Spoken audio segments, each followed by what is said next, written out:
Oh, well, she can't see you.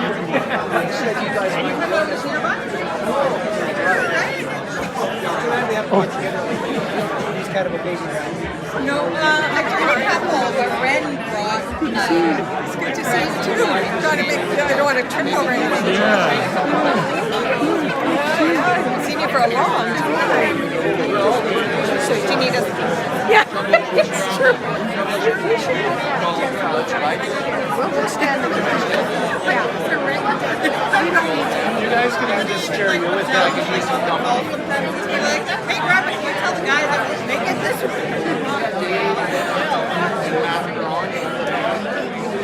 So he got married a couple years ago. He's up east. So, but he said to plan these things a lot differently. We're supposed to get straight. Still got your camera? Still got everybody. Yeah. I'm just saying that I can put that like with red things like because like you just magically pop out of the house. I gotta find the seats.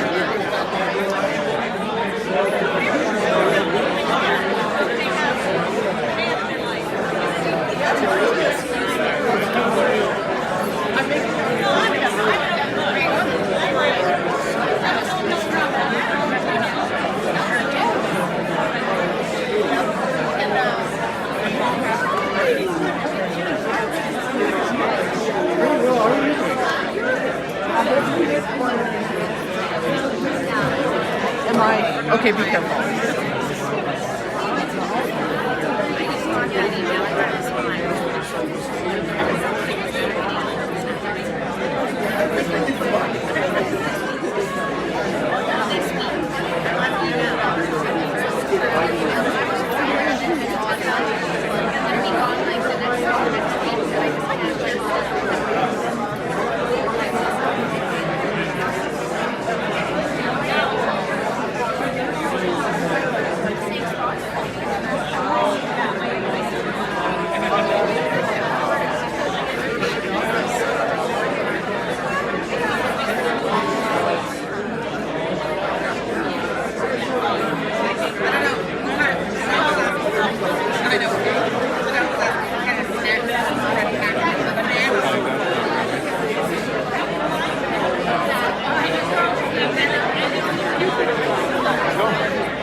Hey, how you doing?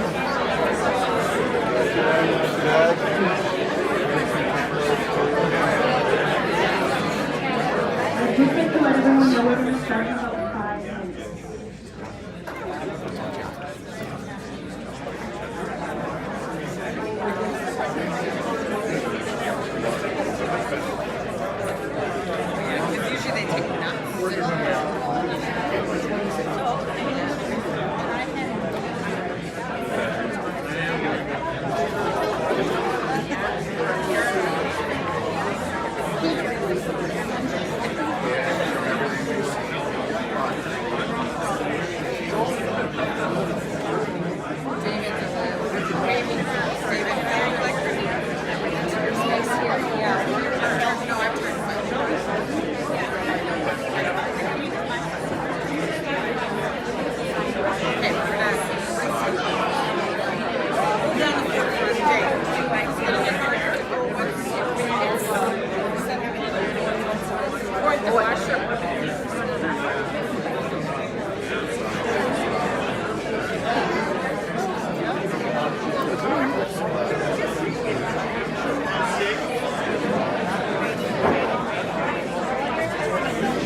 You okay to start?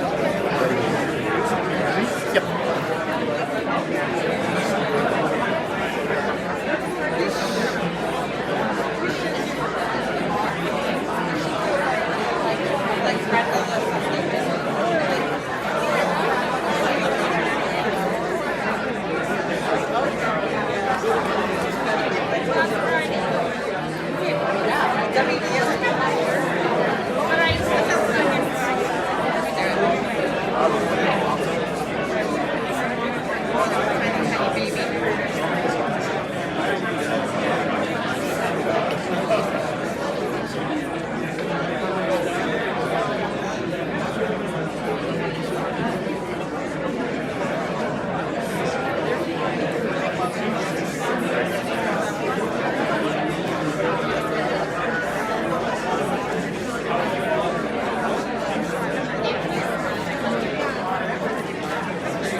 This is using my personal voice. Apparently this is what we're going to do through the program. Good afternoon and thank you so much for coming to this celebration of a truly wonderful human being. My name is Jason Brisbois. My claim to fame is I'm Neil's bike riding buddy, and I'm one of your co-hosts this evening. And I'm the co-host who represents Neil's demographic, the baby boomers. Move over, boomers. I'm Kelsey. I'm Jillian's best friend, and I'm representing the millennials, I guess.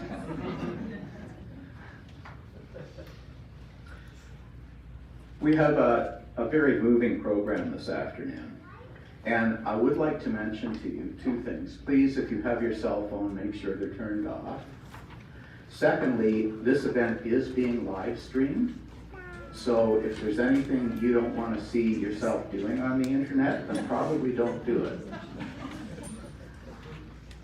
In opening the ceremony tonight, it turns out that Hillary and Jillian and I actually share a favorite poet and philosopher. And we'll hear more from her in a little bit, but I'd like to offer this quote from Maya Angelou. And to me, it sums up tonight's proceedings very well. It goes like this. People will forget what you said. People will forget what you did. But people will never forget how you made them feel. And I think that's what tonight is really all about. Sharing memories of Neil. And after reading many of the written testimonies you have submitted, the nature of Neil and his feelings and his ability to make people feel absolutely wonderful about themselves comes to the fore immediately.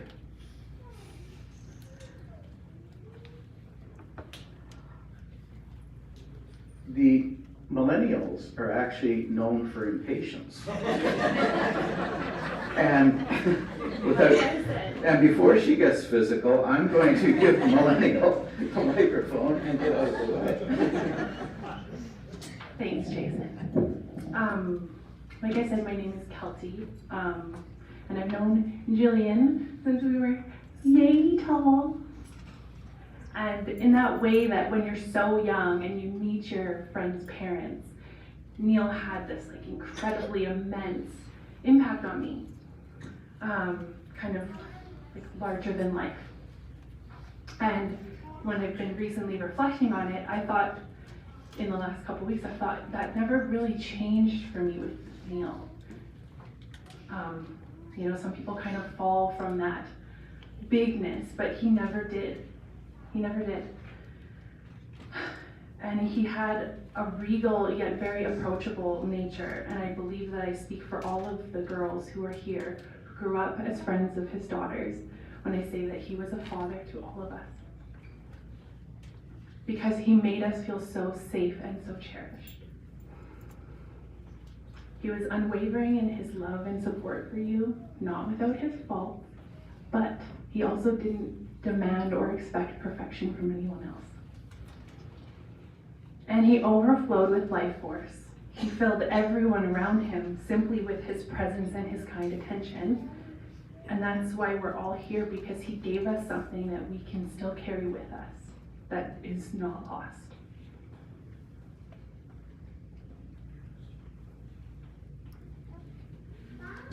So Hillary and Jillian, I'd like you to come up here.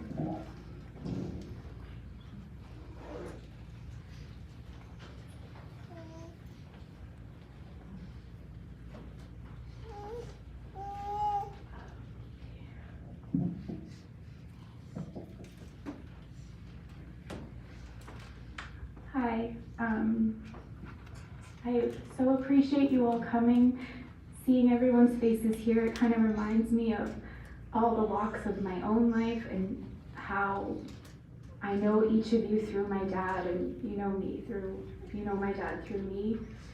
And it's just so nice to have you all here, and I appreciate it so much. My name's Hillary, I'm Neil's oldest daughter. I truly cannot believe I'm here today, speaking to you all in this way to celebrate my dad's life. I cannot comprehend that his life has ended and ours continues on.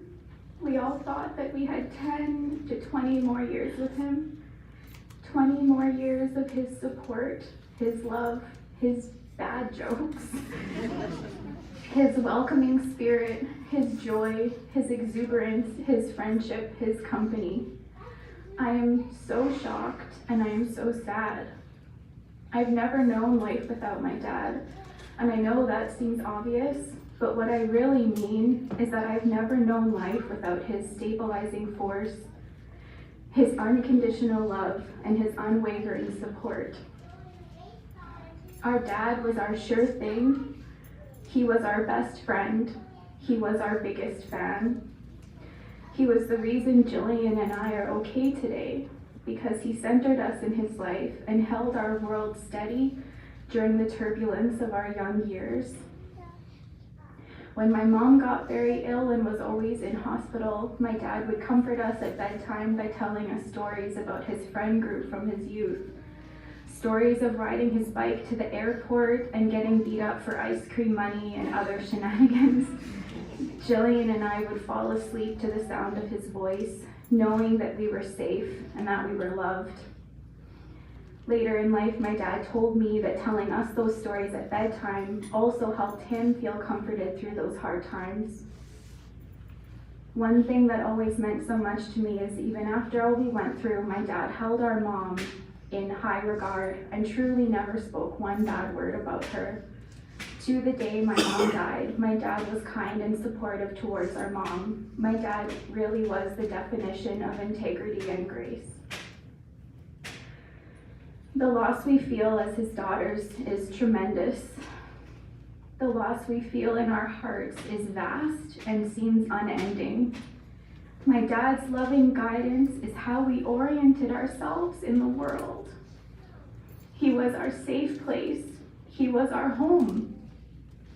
We were the center of our dad's life for our whole lives, and he was so invested and interested in our hobbies, friends, and whatever we enjoyed. My dad always made us feel like we were the most important people in his world. My dad was mine and Jillian's biggest fans to a hilarious extent. There is not much we could do that he wouldn't brag about. We would joke that he should just start a weekly news bulletin and send it out to his network just to save on time. My dad was an honorable, ethical person who was welcoming, warm, and generous. He was the most reliable person you could imagine. I am so lucky to have been raised by such a good man who loved us so much. Every day we felt loved by my dad, and he made sure we knew. I believe that raising daughters as a single father softened my dad in some ways. As we grew up, he was the one who helped us decorate our bedrooms, planned our birthday parties, took us grad dress shopping, and he helped me plan my wedding. He did his best to fill the roles of both mom and dad, and he did a great job. All my life, when I don't know what to do, I call my dad and he will say, "I'm here to help." I've always known I can rely on him for anything.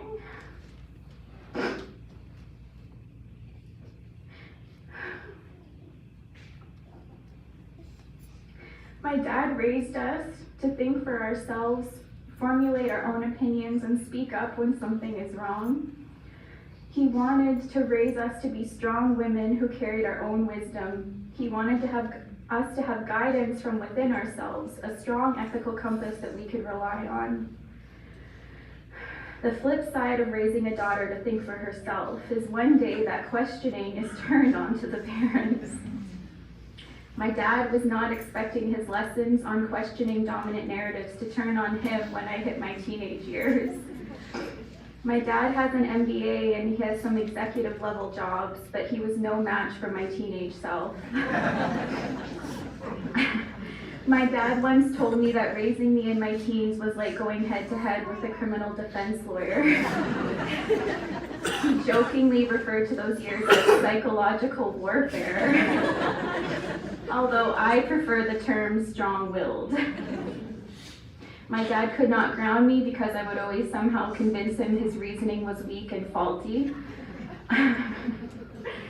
I know my dad was proud that I've become an adult who is unafraid to speak up when something is wrong and be unwavering on my path to do right by people, even if those teenage years cost him some gray hairs.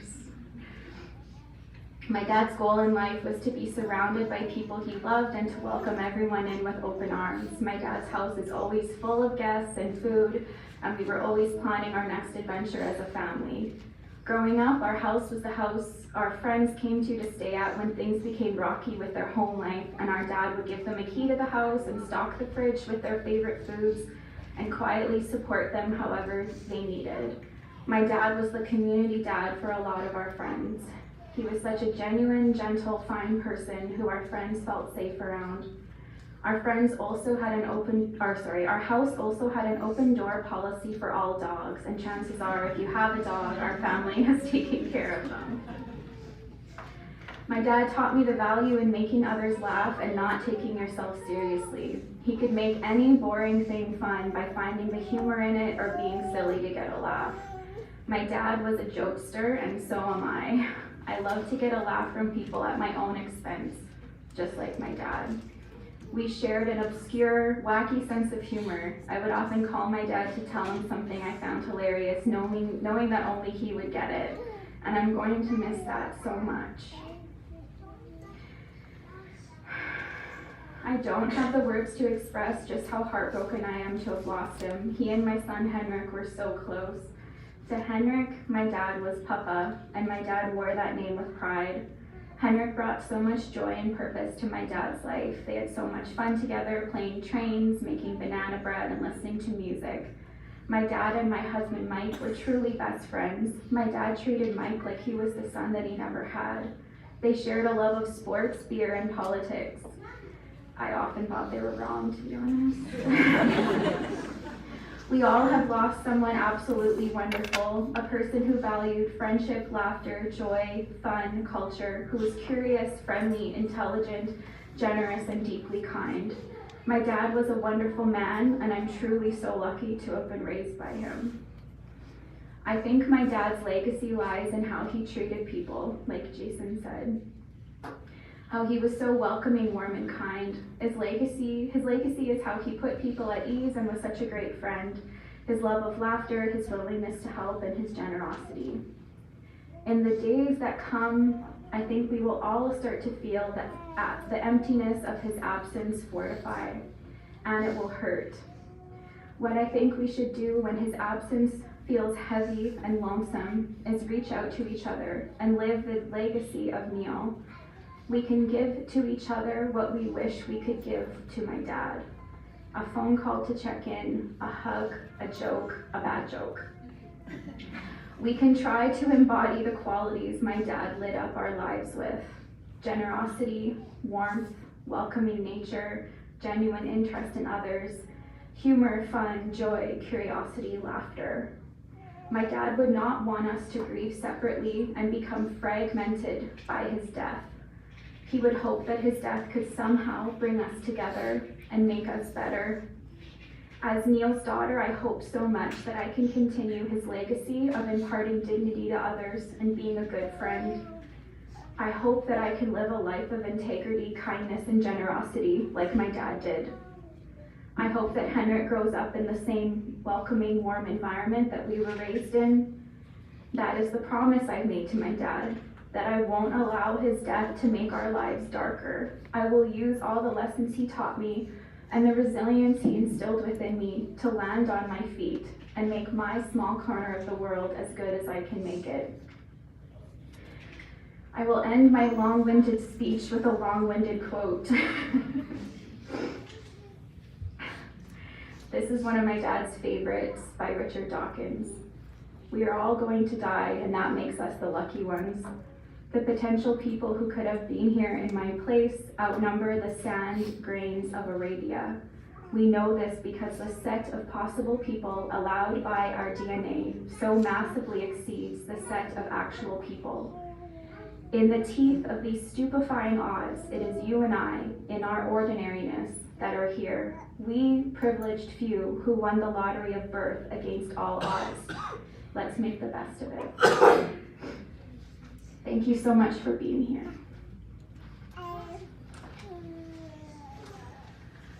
And I'm Jillian, I'm Neil's younger daughter, and I'm going to read a poem that was actually sent to us by one of my dad's best friends, and it just really touched us a lot. So, I'm standing upon the seashore.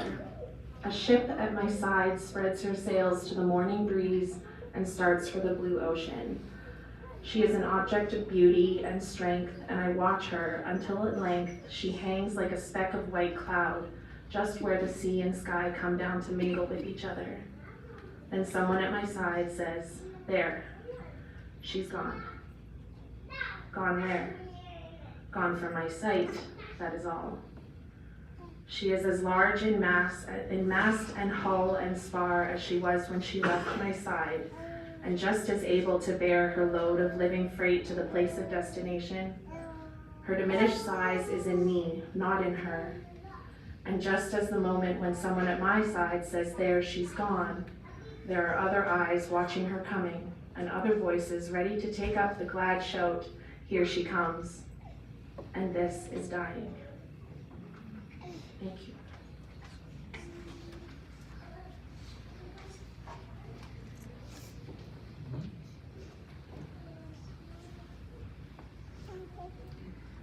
Thank you, Jillian and Hillary. We would now like to hear from Neil's love and soulmate, Leslie, who has a few words to offer.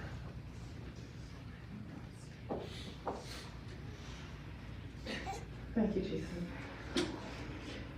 Standing before you today in this room, surrounded by the warmth of Neil's family, his friends, and his colleagues, I am deeply humbled, blessed, and so appreciative of your presence, as I know Neil would have been.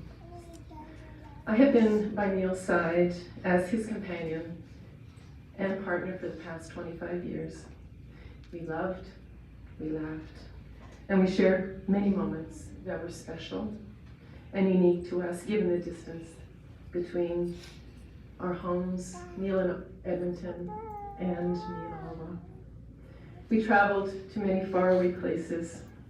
We made memories together, and these will always be held close to my heart as I find my way along the path within Neil. Neil became part of my identity, part of my biography, and his love is in the marrow of my bones.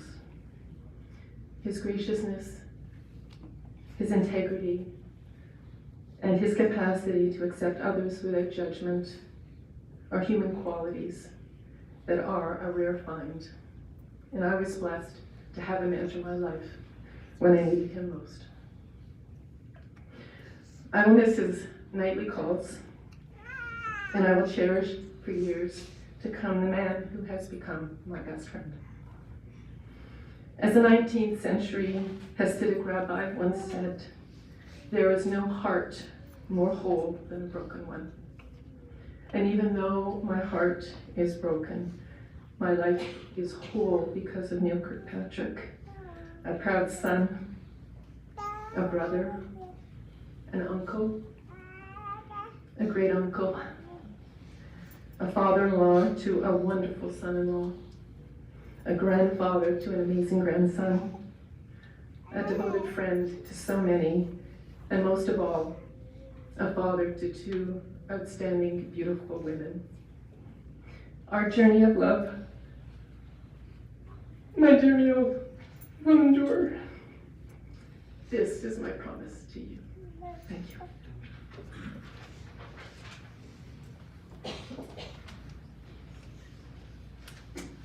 We're now going to hear from Neil's great or grand, beautiful niece.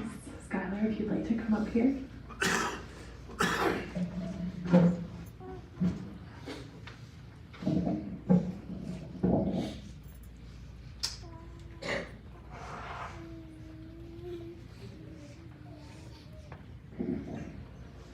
Hello, my name is Skylar Bakunzi. Uncle Neil was my great uncle, but in many ways he felt like a grandpa to me. We were always welcome in his home, and he made sure that there were some gluten-free snacks for me. I liked his gluten-free lasagna. It was really good. We had birthday parties at his house. I remember that he played his own favorite songs such as Lovely Day on his Alexa. Uncle Neil would brag to his friends about how I would become a world famous actor. He came to my play at Citadel Theater. I only knew Uncle Neil for 9 years because I'm only 9 years old. I wanted to know him a lot longer, and it makes me very sad that it won't happen. And I'm here to say goodbye, and I won't forget you, Uncle Neil.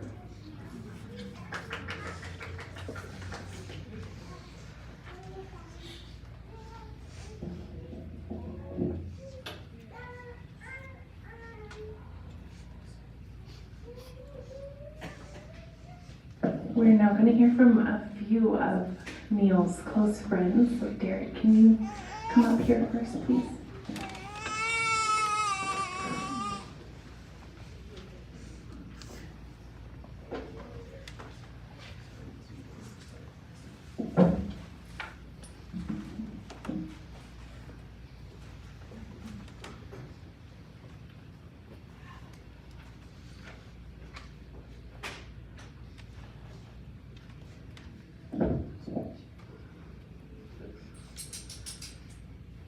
Get your board and go sidewalk surfing with me. Neil was a trendsetter.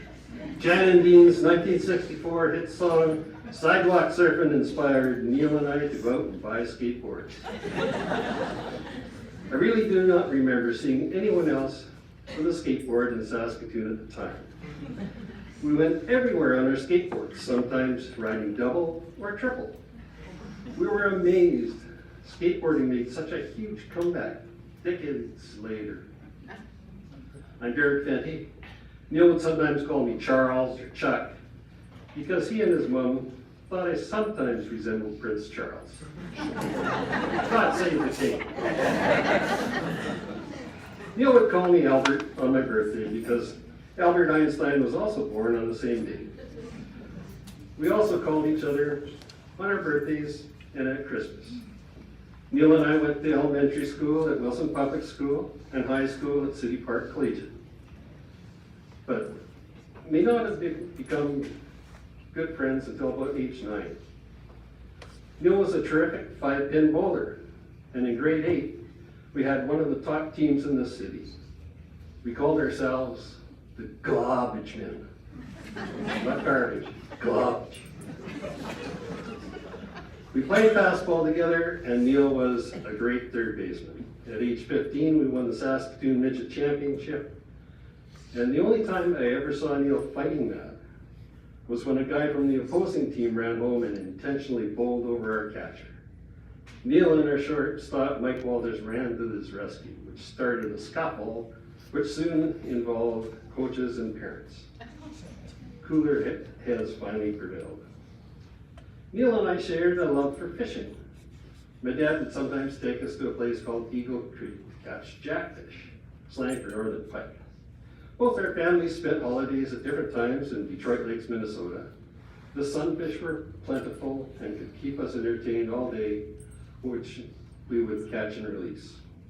One of our favorite spots to fish was the Waskesiu River on the May long weekend. My first time in Waskesiu was in 1966 when the Kirkpatricks invited me to stay with them in a cabin for the May long weekend. Future May long weekends in Waskesiu may have included alcohol and stories we still laugh about. When I was 11 years old, my mom, sister, and I had to leave my father, who was an abusive alcoholic. Neil was my support in those days, and his house and family provided me with a safe haven when my mom was doing shift work as a nurse. They welcomed me and subtly provided guidance to help me follow a better path. I would often go to Knox United Church with the Kirkpatricks. Neil would phone me and say, "Dad's taking us to the Commodore Cafe for burgers after church." That was all the motivation I needed. To make church more fun, Neil made up his own words, the opening hymn, "Holy, Holy, Holy." It went, "Holy, holy mackerel, the jackfish are biting." And I can't remember all the words, but Neil still could. Because I think he had a photographic memory. He could still remember my childhood phone number. Neil was a hard worker. He often helped me with my paper route for 15 cents a day. And at ages 14 and 15, Neil, Mike Walters, and I had summer jobs selling Dickie D ice cream and pedaled all over town on our three-wheel bikes with a cooler full of ice cream treats, popsicles, and dry ice. At age 16, Neil had a tough job in a tire shop, changing tires all day. His hands, face, and coveralls would be covered with black dirt and sweat. In elementary school, we always seemed to have an interest in girls, and our pursuits took many turns. One year we purchased little straw hats at a local fair. They included a long ostrich feather flowing from the hat. We thought we had a better chance of being noticed if we had a few balloons hanging on. We thought we were cool and would wear them downtown and into the movie theater. The hats were not productive. So we tried calling random phone numbers from the telephone booth on our rotary dial phones. If a young girl did not answer, we would ask to speak to their daughter. There was no call display, so there was no chance of being caught. And we even taped most of the calls on my reel-to-reel tape recorder so we could play the funny calls over and over for our warped amusement. Bingo, we got a winner. We connected with a group of young girls across town who we met at a theater to watch a horror movie together. In the winter, we spent most every night at the outdoor rink at Wilson School. They would have music playing, and we would ask any of the girls or ladies in attendance to skate with us. We always took their hand and skated laps around the rink. One evening, I was at the rink first, when Neil came out of the skate shack where we warmed up and laced up our skates. As he stepped out onto the ice, he excitedly exclaimed, "Oh, hi, Derek," and tripped and fell flat in his face. His teeth went right through the skin below his lower lip and produced that scar you may have noticed. As the older we got, the braver we got. We would go to a movie theater and look for two girls sitting in the middle row. And with nobody on either side of them, we'd each take an aisle and boldly slip down either side and into the row and sit down beside them and put an arm around them. We had a little better luck meeting girls. But one time we underestimated the age of the much older girls. And they just looked at us and sternly said, "Get lost." We gave up that approach. But it kind of makes me wonder how Neil met Leslie. Was it a random phone call? Movie theater? Possibly a skating rink? That's why I asked. I had a trombone, and one New Year's Eve, Neil thought it would be a great idea to bring his trumpet to my place just before midnight.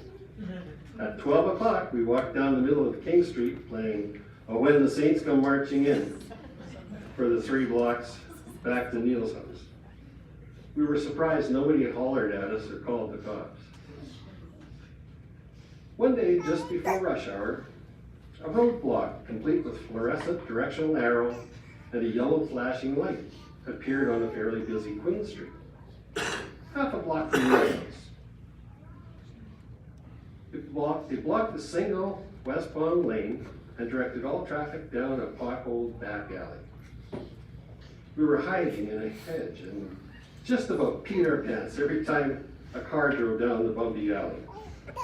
Then one car went around the barricade. It was Neil's dad. He knew that there was no good reason for the barricade to be there and suspected we may have something to do with it.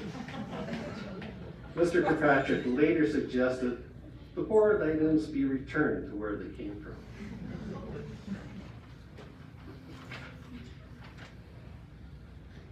Neil had a deep love for and respect for both parents, but he especially emulated his father. All of Neil's great qualities came from his parents. I'm not sure where the mischievous Neil came from, but I'm sure gonna miss him.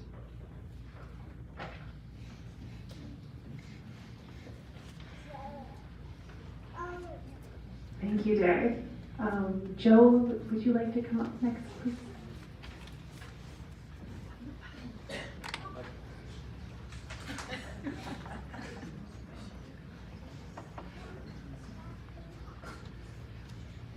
My name's Joe Foster, and I've known Neil for about 44 years, and I'm going to go back to the beginning and take you through part of that stretch.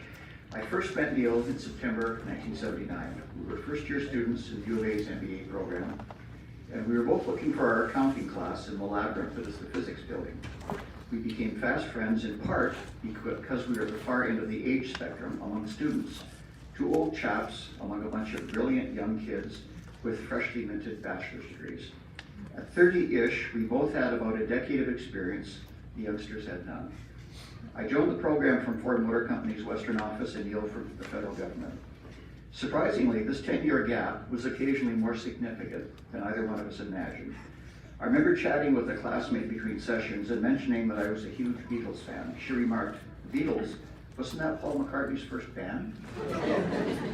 Neil, of course, took as much umbrage at this as I did. The bonus of actual experience in this program did make the program more valuable to both of us, however. We could relate to much of what was being taught, and in group discussions and case studies, we had a trump card which consisted of saying, "Yes, we tried that, it didn't work." We also bonded over a shared love of running and began a very close friendship that quite literally had us together for decades, a minimum of 3 times a week to run and visit. When we graduated, we both worked in downtown Edmonton, Neil initially for the federal government and I for TELUS. We found the McDonald Hotel offered affordable monthly memberships to us for their fitness facilities, and that was perfect. On a typical week, we run the noon hours on Mondays and Fridays. Midweek on Wednesdays, we had our triathlon. The triathlon consisted of a run for an hour or 2, a swim in a hot tub, and then dinner, usually at the McDonald Hotel. and other excellent restaurants downtown as well, although to be fair, these mostly consisted of pizza joints. Two friends of mine from TELUS also joined, Carol Crawford, later Byrne, and Ken Pemberton, which allowed us to call ourselves the Herd. Carol was most frequently in attendance for the triathlons on Wednesday nights, and Ken for all duties. Neil and I took our running to what we thought was its logical conclusion when he decided to attempt a marathon. We had run countless 10K races and felt up to the next step. At the time, marathon training, since discredited, required us to put together 100 or more kilometers a week, including distances of a half and even 3/4 of the marathon distance. Remembering that a full marathon is 42 kilometers, that's a long killer run. One such run in St. Albert on a 30-degree day proved memorable. Near the end of the run, he was just in sight in front of me, but outside of shouting distance. Neil was a stronger runner than I. Although I could take him on hills, there were never enough hills. Near the end of this run, he approached an important intersection and turned the wrong way. I couldn't call him, so I had to run home, get my car, and go looking for him. Neil says the heat and exhaustion disoriented him, and the fatigue caused an almost delusional mindset. Enough of Neil's kindness had rubbed off on me that I never teased him about it. But to Neil's credit, he mentioned the incident frequently. We did our marathon in 1983 in Vancouver. It was very rewarding for both of us. Neil, with his wonderful predilection for data, uncovered the fact that they had mismeasured the course, adding some 385 meters. So from then on, he announced that we had completed the Vancouver Ultra Marathon. It was a gorgeous run and included some of Stanley Park, and the movie Chariots of Fire was popular, so boomboxes along the way serenaded our progress. I also found out that supporting and encouraging each other through one what can only be called torture, when the body says that's enough, is a great bonding exercise. Neil loved to point out that much less than 1% of the population had ever completed a marathon. We wore that badge proudly. While running brought us together, it was the grueling third leg that really cemented our friendship and made our herd. I once heard a theory as to what makes for a long marriage, and the advice resonates with me. The premise is that such a marriage does not consist of staring lovingly into each other's eyes for 50 or 60 years, but rather of looking out together and seeing the world the same way. I think this also applies to very long-term friendships. Our conversations covered politics, cars, travel, sports, and general interest with a high level of intensity. We like to say that we had violent agreements on a host of issues. It helped we cheered for the same teams politically and athletically, and Neil also supplemented this with a fixation on a football team from Saskatchewan, whose name escapes me.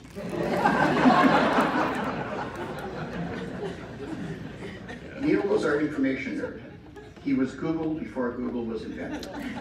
The more obscure or difficult from his point of view, the better. His memory, particularly the recall of obscure facts, was unprecedented. I learned early on to challenge his facts very, very carefully, and I saw him more than once look up, say, the population of Ottawa by opening his wallet and pulling out a scrap of paper with the necessary information. All these years later, I realized we never examined those papers. But my suspicion is they were legitimate, valid sources of data. With time, we came to know each other's stories very well and joked that we should shorten conversations by numbering each story, saying, for example, that reminds me of number 43. There was always new material to keep the conversation going, and I fondly recall these evenings. The new material began also to feature our growing families, supplemented with genuine interest on all of us for our children. I left the herd in the early 90s to move our family to England for 4 years with my employer. This coincided with Bonnie's illness reaching a crisis point, and the transition of Neil to mostly single parenthood. We didn't have as much contact as I liked in this period, but I fully understood the reasons. When we returned to Canada, so did the newly reconstituted herd. We settled once again into our thrice weekly gatherings and Wednesday triathlons. Another of the newly understood facts supporting a long and successful friendship is this element. In spite of the long gap between our gatherings, it seemed truly that the interval had not existed. We instantly fell into our routine of these 3 times weekly meetings and focused on the Wednesday triathlon. No adjustments. We simply fell easily into our old routines as if nothing had interrupted them. One thing that was striking to me, actually throughout, was Neil's absolute devotion to his girls. I haven't done the math, but once a week, then regular meals for over 40 years, the latter often herd lunches, is a lot of meals together. And I'm going to guess that only a handful of these meals did not feature Neil answering his phone saying, "Hey kiddo," in response to an incoming call from Jillian or Hillary.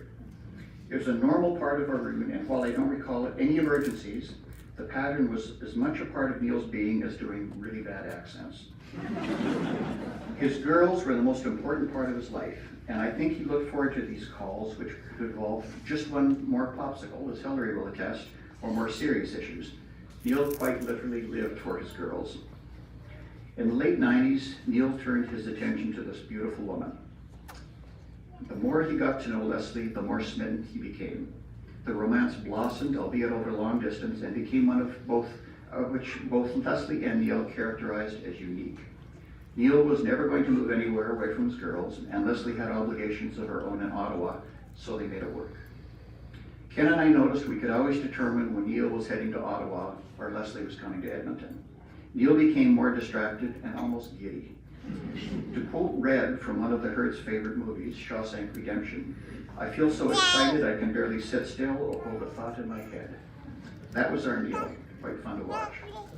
Leslie fit in seamlessly with their herd and was always involved in our dinners and gatherings when in town. She was and is an integral part of our herd. As we aged and the running became more challenging, bicycle riding and even just walking took over. We found walking, spin classes, indoors in the winter to be perfect, and always followed with lunch. Neil was as good a friend as anyone could ever ask, honest to a fault, kind, supportive, and always available to help. I had a heart attack 4 years ago, requiring a couple of stents. You're not allowed to drive for a month after heart surgery, which they reinforced not only with the ticket, but also by invalidating your vehicle's insurance for the period. I didn't know that. If you're foolish enough to drive and get into an accident, you're on your own. Neil and I are members of the Subaru cult, and Neil knew I'd scheduled my WRX for its biannual rust treatment, which came up during the no driving stage. He simply let me know he'd pick me up, drive the car to the rust check, and bring me back. No discussion, no problem. I think most of you can remember instances when Neil was there for you, whether providing airport rides or some other task he could always be counted on. I can't conceive a better, more loyal friend, nor one whose friendship I cherish as much. I still frequently come across a news article about some stupid thing a politician has said, or speculation about one of our sports teams, and reach for my phone to send a note to Neil. I don't think this will ever go away, nor will my recollection of how fortunate I was to have counted Neil among my closest and most dear friends. I love you, Neil, and I'm going to miss you as long as I live. Hillary and Jillian brilliantly ended their epitaph with a Beatles quote. I'd like to do the same. I look out over the sea of gray hair and recognize that many of us are similar vintage to our Neil. I think a message he'd have loved as a fellow Beatle aficionado is that we need to focus on loving and caring for one another, for who knows. Neil would insist that I add to this line that it comes from the Let It Be album, and it goes, "You and I share memories longer than the road that stretches out ahead."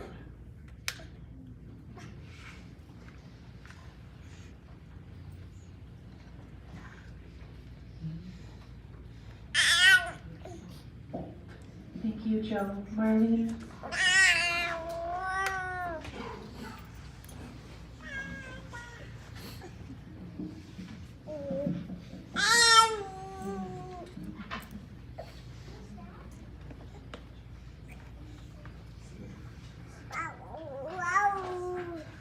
Hi, everyone. So I have a little confession to make. Several years ago, I was doing the toast to the bride for my youngest sister in Regina. And the brother-in-law of the groom was master of ceremonies, and he had not done any preparation in advance. So he managed to interrogate, we didn't know this was happening, all of us, the bridesmaids, the family, the night before. And as I sit and listen to the hymn, all of my toast, I started delete. And I was a little bit worried, especially about you, Joe, I have to admit it. But I think we'll do okay. Anyway, we are not called by God to do extraordinary things, but to do ordinary things with extraordinary love. We are here because we love Neil and he loved us. We have heard about his love and devotion to his family and friends. I would like to share a few work stories. Neil loved his work in the public service and had much to contribute through his knowledge, experience, and extensive networks. His contribution was recognized when he was awarded the Queen's Diamond Jubilee Medal. Neil also loved politics and debate. It was a rare conversation that didn't include a mention of events 40 years previously when he was PA with the provincial government. He spoke often of Boomer Adair, Horst Schmidt, and Peter Lougheed. Neil mourned that he no longer had a political party that aligned with his beliefs. He had no time for, and I'm quoting from Neil, right-wing whack jobs who use political power for their own agenda and gain. For reasons unknown, Neil was fascinated with the CMA, the Census Metropolitan Area data, and their impact on such things as the size of sports stadiums. Neil loved the Saskatchewan Roughriders and remained a fan. He loved jazz, the Yardbird, PJ, and Tommy. He also enjoyed physical activities such as bike riding and spin class, which often morphed into social events.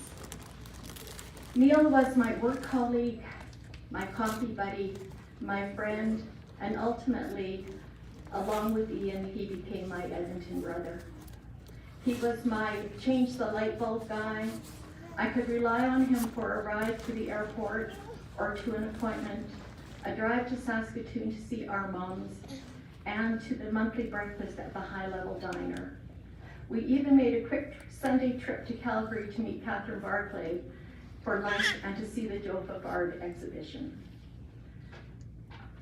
Most Sundays, when Jay was still with us, Neil would pick me up at the back door of my condo building, early as usual, usually with Leslie on the phone.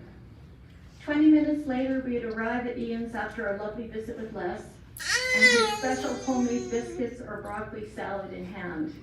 He would then extol the virtues of this week's offering. I disagreed and argued with Neil only occasionally, once about Scotch whiskey, which resulted in him getting his preferred but less expensive bottle for Christmas, and more frequently about incorrect pronunciation. That would be mine, not his. I usually ended up to saying to him, funnily enough, we both knew what we were talking about. Most of us know that Neil and Jim have a special connection that produced some good-natured teasing. I asked Jim for his thoughts, and he sent me an email full of praise for our friend. His final point identified an area that could use some improvement. So I'm going to quote, after being subjected to Neil's old and stale jokes and awful impersonations, I, that would be Jim, told Neil many times not to quit his day job. And that really summed up the friendship. I am privileged that Neil was my friend and brother. He made my life better. I will miss him.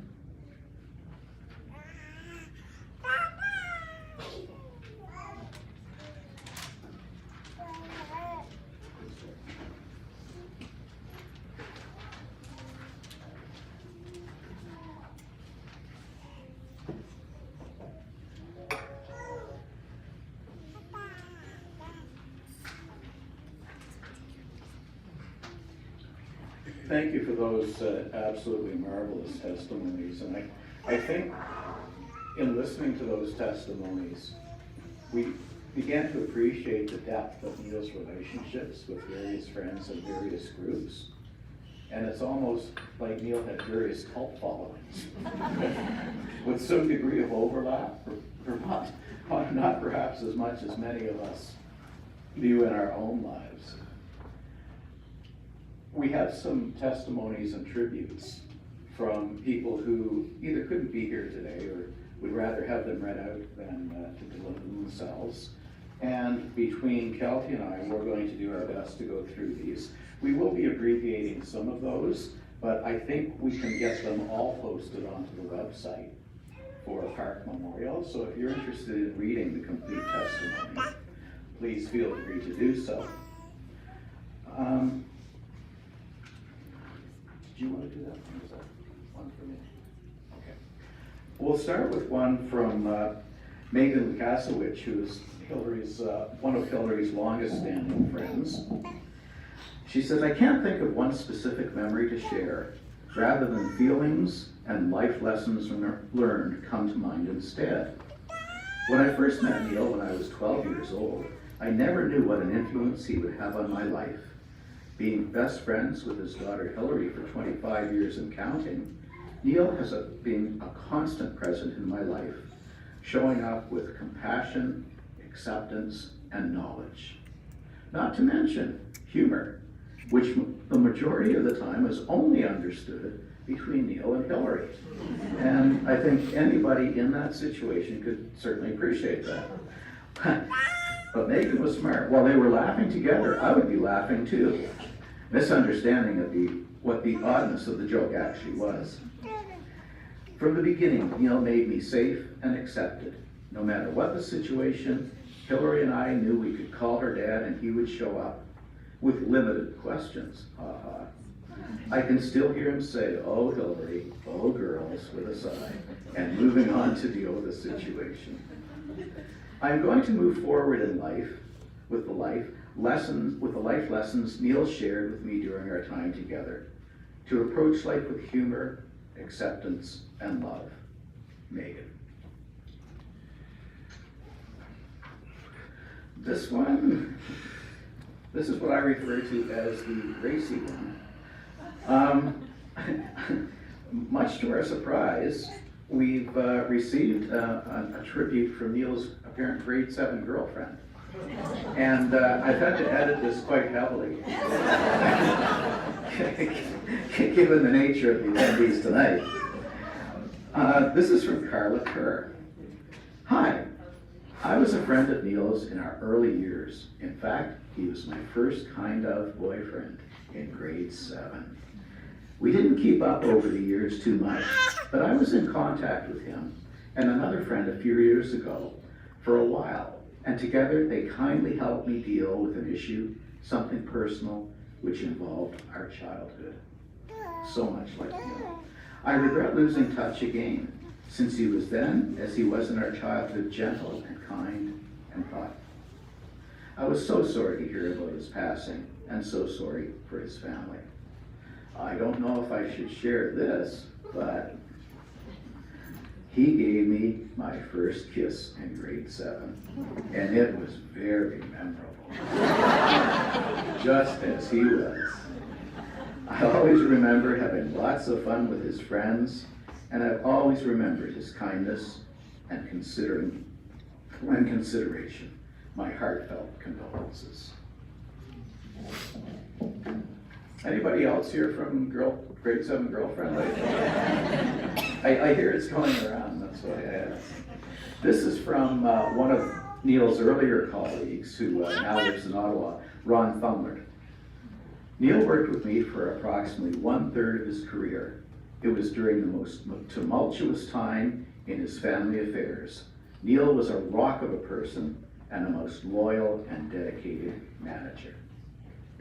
That's brief, but I should explain that Ron was trained by Aricio Lenny, who gave everybody about 3 sentences, and then that was, the 3 sentences are over, you're done, move on. This is from Peter and Bev Grock, who I had never heard of. They're friends from Neil's from South Australia. We write with fondness, sadness, and respect and love. Some 43 years ago, I had the privilege of meeting Neil on a chance occasion. I was on a farming exchange in Western Saskatchewan, and a visiting person in Edmonton who was friends with Neil and his then wife Bonnie. It seemed to be a spontaneous and such a lovely encounter that the friendship evolved and has never disappeared. Neil said that even through phone calls and irregular interventions, They were so good, it was as though they were yesterday. To continue a conversation was easy and interesting, and always had important things to share. Neil was a superb cook, and I think this is a theme we might be coming back to as well. Was a superb cook and loved to have basted pork or beef ribs with honey. Neil stayed with me. His friendship and Leslie and I was so happy that Neil had someone to share his life with. Leslie provided him with love, encouragement, and support for which was needed, and he beamed happiness over the phone discussing visits and excursions. To me, it has been a huge blessing in my life to have known Neil and family.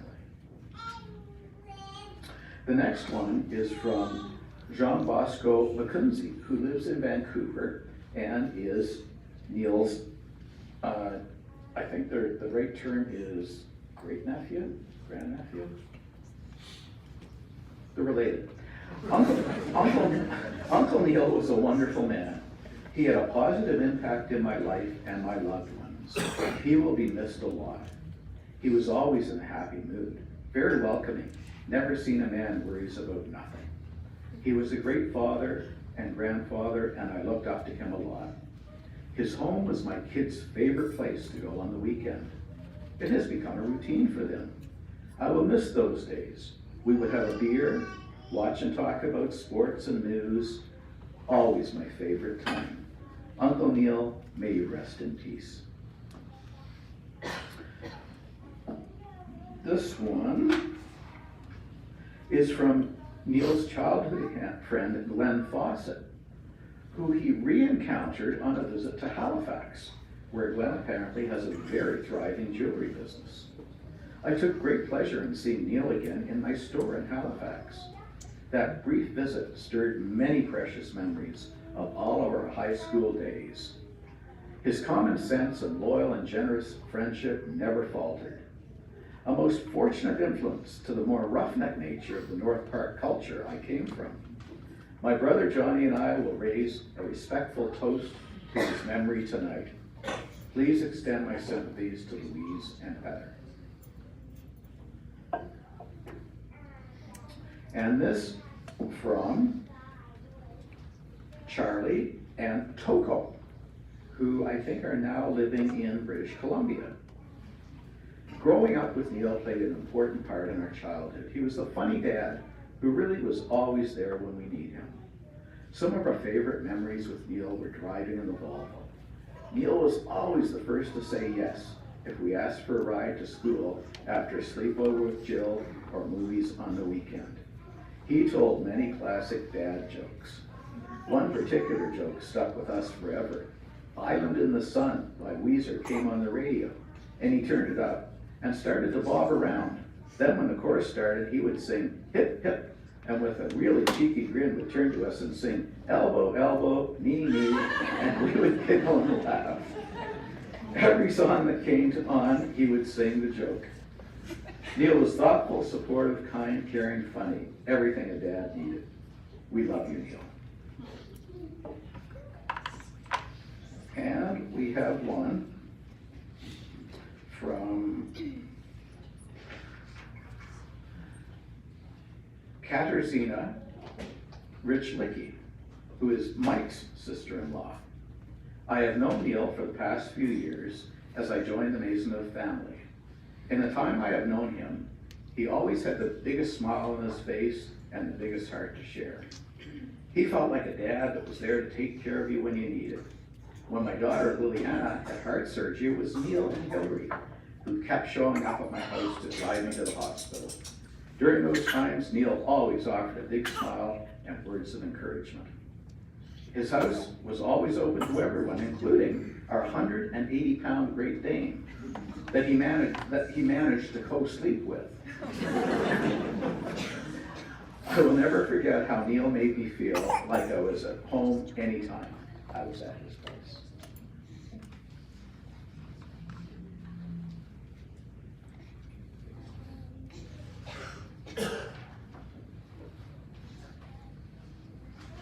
There's so many stories to share.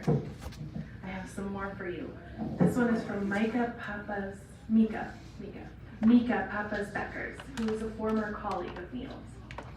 Like everyone here today, I was deeply saddened to learn about Neil's sudden passing. I felt compelled to share a few sentiments about Neil as a boss. I had the privilege of working with and for Neil when I first moved to Edmonton on a team that became known as the Dream Team, well, at least to those of us who were on it. We worked hard, but also had more fun than a policy team normally should. It felt like a family, and in fact, we did often refer to Neil as Uncle Neil, although not to his face. Neil truly set the bar very high when it came to making people feel valued. He routinely went to bat for all of us and brought out the best in each of us.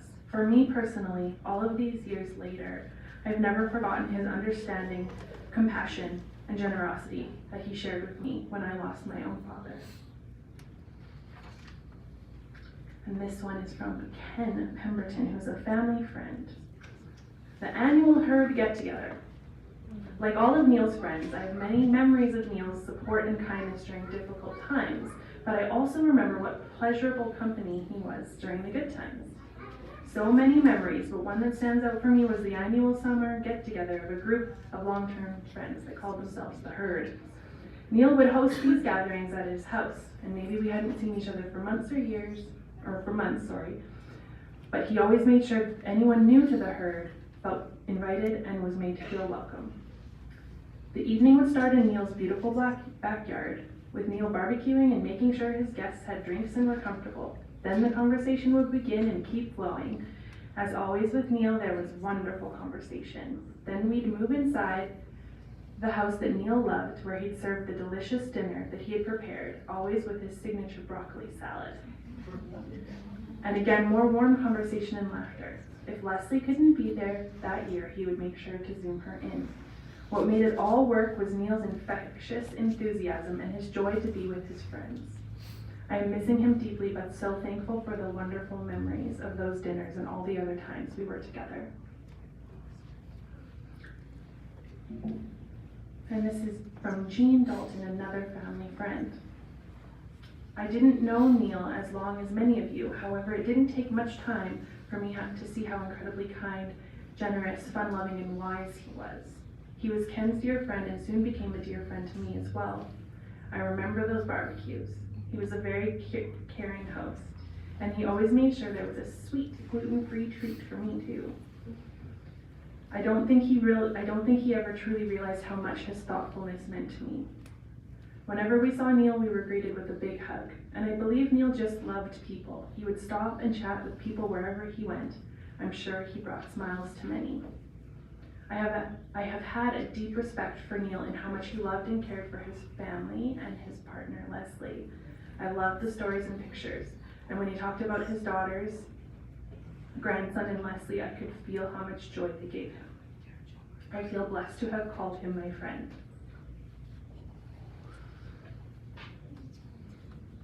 And from Blair and Linda Campbell, who are also family friends. How does one begin to condense a 50-year friendship into a few minutes or sentences? Making it too short might trivialize a good person's contributions to the world, and if it's too long, you'll all fall asleep. We will give it our best try. Blair and Neil met at a summer job while they were university students. There was an instant connection, and we all became the best of friends. Neil had the knack of making just about anything fun, even when we were spreading sheep manure on our garden, while he sang Manuro to the tune of Dean Martin's rendition of the Italian song Volare. Volare. Would anyone be like, Jason, would you like to? Over the years, when none of us lived in Saskatoon anymore, we still kept in touch. And even though it might have been some time between visits or phone calls, we could pick up our conversation like we had just seen one another yesterday. We had so many good memories of the things we did and the fun we had, but the most important thing about Neil is the fine person he was.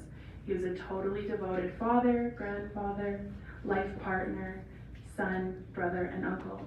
Family meant the world to him. He was kind, genuine, honest, sincere, interested, encouraging, and dependable.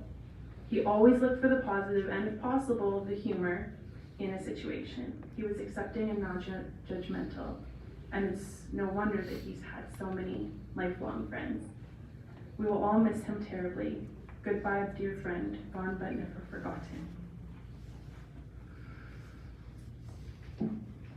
And from Glenn Fawcett, who is a childhood friend who now lives all the way out in Halifax. Oh, you did that one, thank you. Okay, well then I've got one left from Miranda Bokenfora, lifelong friend of Jillian's who could not be here today. When you become friends with someone at a young age, you get to know their parents pretty well. And I've known Jillian since grade 5, so I have many fond memories of Neil. One in particular that she wanted to share was Neil when he was hosting Jillian's 11th birthday party at his house. And as we all know, children's birthday parties are about two things, presents and junk food. So when it finally came time for the much anticipated birthday cake, you can imagine our confusion when Neil advised, and she has in square brackets, use Neil voice here, everyone has to have 2 carrots with their cake.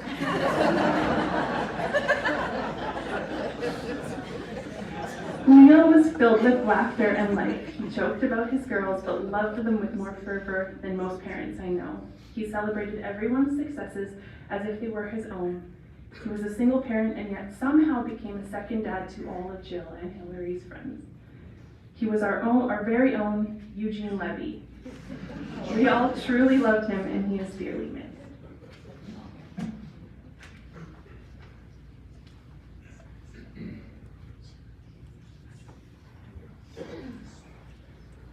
We're now going to have a slideshow of the life and times of Neil as prepared by Jillian and Hillary.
There's a message on my phone. It's my mother saying, darling, please come home. I fear the worst, but how could you leave us all behind? There's so much to say, but there's so little time. So how do I say goodbye to someone who's been with me for my whole damn life? You gave me my name and the color of your eyes. See your face when I look at mine. So how do I say goodbye when I couldn't? You always saw the best in me. Right or wrong, you were always on my side. But I'm scared of what life without you's like. And I saw the way she looked into your eyes. And I promise if you go, I will make sure she's alright. So how do I say goodbye to someone who's been with me for my whole damn life? You gave me my name and the color of your eyes. See your face when I look at mine. So how do I say goodbye? And there's no way you could ever let me down. Gonna steal some time and start again. You'll always be my closest friend. And someday we're gonna make it out. Just hold the light. Just hold the light high, high. So how do I say goodbye to someone who's been with me for my whole damn life?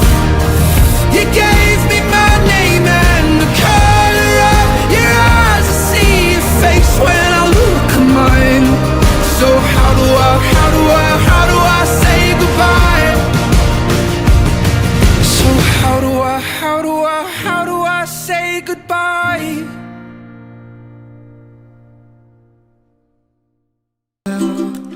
Over the rainbow, bluebirds fly, and the dreams that you dream of, dreams really do come true. Ooh, someday you wish upon a star, wake up where the clouds are far behind. Trouble melts like lemon drops high above the chimney top. That's where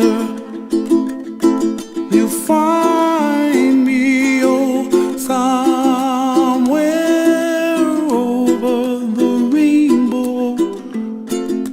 Bluebirds fly, and the dreams that you dare to, oh why can't I? Oh, someday I wish upon a star, wake up where the clouds are far behind. Be where trouble melts like a lemon drops high above the chimney top. That's where you'll find me, oh, somewhere over the rainbow, way up high. And the dreams that you dare to, why, oh why can't I?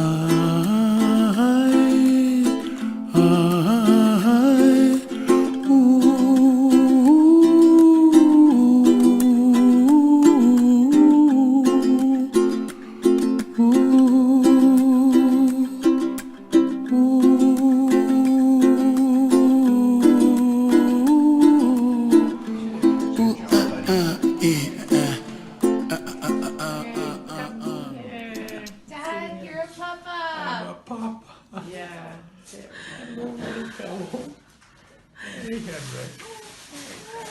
you're a papa. With his foot's hanging out. And we Little foot. Oh, is it? Foot. There, I got him. got him. And he's going.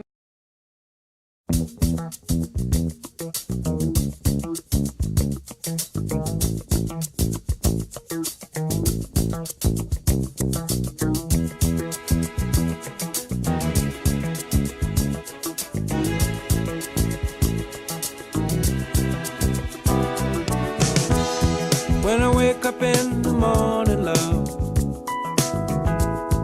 and the sunlight hurts my eyes,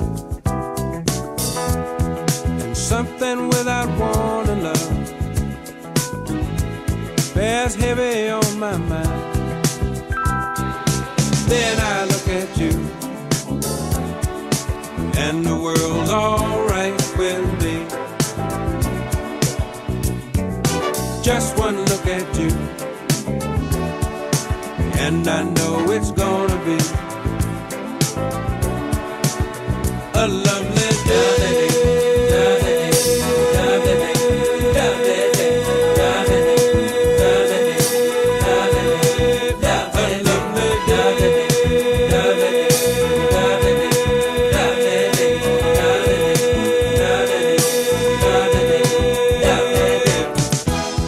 When the day that lies ahead of me seems impossible to face, when someone else instead of me always seems to know the way, then I look at you, and the world's alright with me. Just one look at you, and I know it's gonna be a lovely day.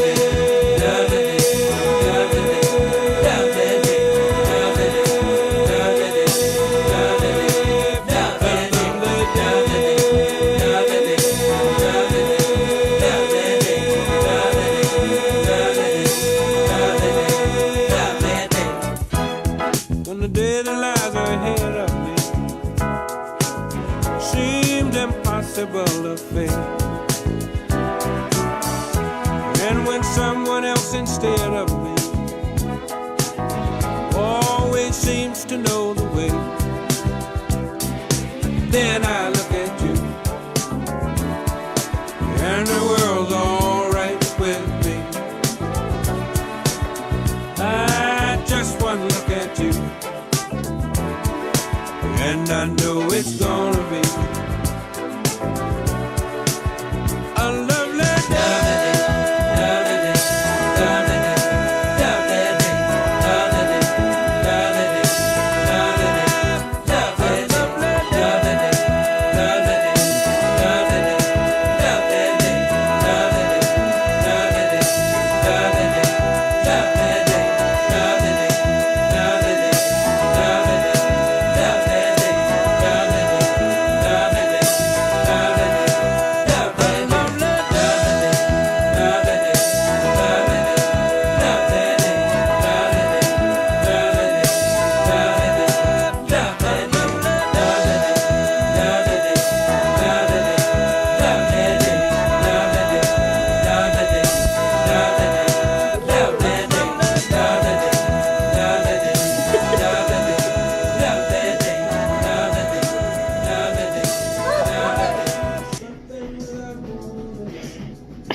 Henrik.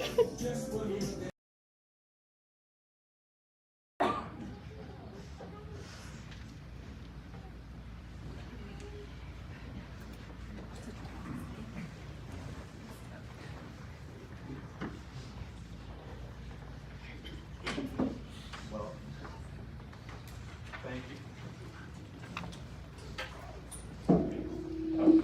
I'll just pop this one. Oh, use yours. Thank you, Hillary and Jillian, for an absolutely beautiful slideshow. We've come to the very last item in our memorial today. And Kelsey is going to do for us a song that's really an anthem for our generation. But the Millennium people like it too. And we're very grateful to have Kelsey here to do Let It Be by the Beatles for us.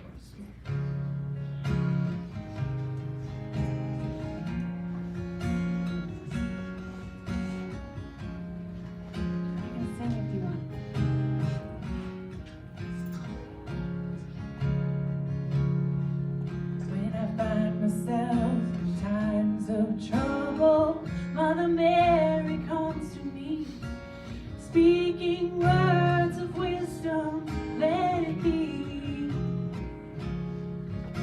And in my hour of darkness, she is standing right in front of me, speaking words of wisdom, let it be. Let it be, let it be.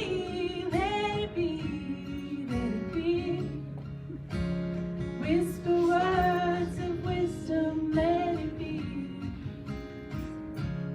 And when the broken-hearted people living in a world of grief, there will be an answer, let it be. Although they may be parted, there is still a chance that they will see. There will be an answer, let it be. Let it be, let it be, let it be, let it be. There will be an answer, let it be. Let it be, let it be, let it be, oh let it be. There will be an answer, let it be. And though the night is cloudy, there is still a light that shines on me. Shine until tomorrow, let it be. I wake up to the sound of music. Mother Mary comes to me, with speaking words of wisdom, let it be. Everybody, let it be, let it be, let it be, let it be. Whisper words of wisdom, let it be. Let it be, let it be, let it be, let it be. Whisper words of wisdom, let it be. Let it be, let it be, let it be, let it be. Whisper words of wisdom, let it be.